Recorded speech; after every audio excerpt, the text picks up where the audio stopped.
Well, let me see. What album is more you? Is it Ruby Blue or Overpowered? They're both me, but in different ways. I mean, Ruby Blue is because it was made even out of objects that belong to me. The sounds, like the first thing that Matthew Herbert asked me to do was bring some objects from my home to the studio. Name me one. Oh, like kitchen stuff, and like I brought books and ornaments like little brass mice. I brought sort of a big plastic head of David, all sorts of things. So that you brought to and then we would make sound from that, and then we would make the tracks from that.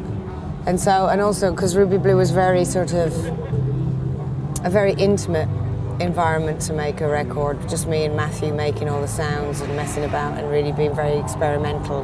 Yeah. So that's a sort of more, I guess, kind of accidentally creative side of me. This one is a much more kind of determinate record. It was a record where I had to be very clear about what kind of record I was making from the start. Why? Because I wanted to do that. Okay. For starters. I've never really done that. I've always worked with just one other guy and kind of allowed a record to happen. So this time I said, okay, I want to make a kind of disco record, really. And how am I going to do that? And I looked around, saw what producers were available that I liked, and started to write. And then I could take it and get more production with another set of people. And then I could take it and get it mixed with another set of people. And then I might not like the mix, and I might have to get the mix again. And so it was like almost like more responsibility on my shoulders for this record than any other record.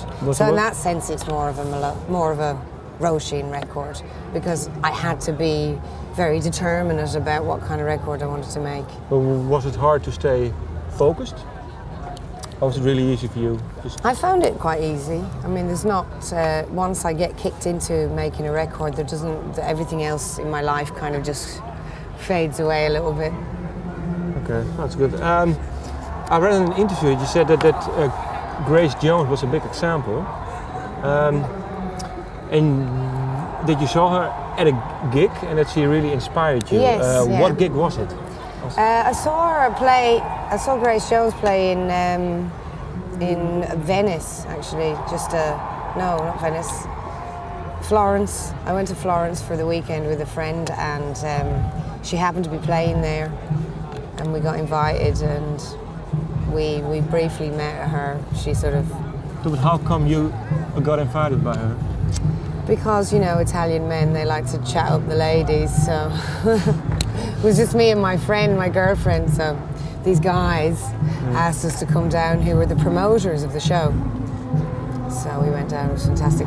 The thing is, I saw this kind of drama in her performance I hadn't seen before, and it was very simplistic. It wasn't like she was doing very complicated stuff. There wasn't any explosions or like ridiculous light displays, or there was a very simple stage with some steps on the stage, and very simple lights, but the way that she played with her costume and performance and her posture and interacted with what was there as a performer, I think that really did inspire me, yeah. And what did you pick from it? Just the whole thing, or specific parts that you said? Just that attitude. The attitude of whatever you have available to you, even if it's a very small amount of tricks, you can make a show as long as you interact with it in a dramatic way